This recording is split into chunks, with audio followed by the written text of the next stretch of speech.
Next film, Logan. See, this I also want to see. I know, and I'm going to be very careful talking about this because I yeah. don't want to... Well, one, I don't want to... It's only just come out as well.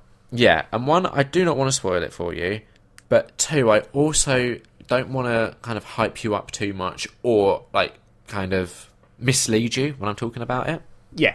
So, what I will say is, I don't know if you've necessarily felt this, but in all of the previous X-Men films that have featured Wolverine, I've always felt that he's been kind of neutered in that, like, what he does, the way he approaches, like, violent situations, his whole demeanour and attitude isn't really appropriate for a film where they're trying to get, like, a PG or 12A certificate, right? No, yes. He has giant blades come out of his arm.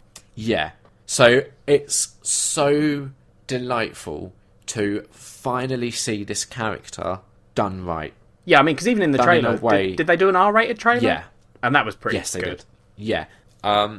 So I think, like, if anything, the thing that's frustrating is being like, oh shit, we could have had a bunch of X-Men films like this that would have been just mind-blowingly good. Yeah. And it's frustrating because, again, you get a sense seeing this of how other powers could have worked within a like R-rated film. Right, got you. And it's just so frustrating that we never got a proper like R-rated X-Men film, because I genuinely think, like, to be fair, I think X2 is a genuinely great film on its own. But if they'd have had the balls to do it R-rated like this, it would have been incredible. Yeah, yeah. Now, I'm not saying this film is incredible. I'm just saying it's really good to see this character done right at last. The other thing I would say is I think at times they almost get a bit carried away with the fact that they can now say some naughty words. And some of the swearing does feel a little unnecessary, but it's all good fun. It doesn't necessarily make me enjoy the film any less. Story was fine, because I think Hugh Jackman has kind of been saying for a long time now this is going to be his last outing as Wolverine. Yeah, and very recently, Patrick Stewart also said this was going to be his last one as well. I think it's a fitting send-off for those two characters.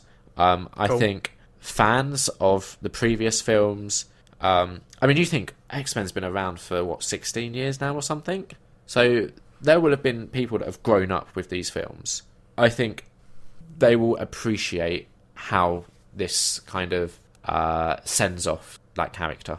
Fair enough. I wasn't very familiar with like the sort of source material that they're drawing from. Like Old Man Logan is a kind of, I think, one of the key touching points that they used. Yeah, I think I've read one of, like, because there's two that I know of, because there's Wolverine The End. Yeah. Which was a series, and then there's Old Man Logan, and I've definitely read The End, and I can't remember if I've read Old Man Logan. Okay. Yeah, like, I haven't read any X-Men stuff, so I don't know like how faithful or how much liberty they've taken. I just was pleased with what I got. Hugh Jackman is great. Patrick Stewart is great. The girl who you see in the trailer, Daphne Keane. Got you. She's good. The cast are all pretty much great. The story, good. I enjoyed it. 4 out of 5. Fair enough. And that's it. Otherwise, it's too much film talk and whinge.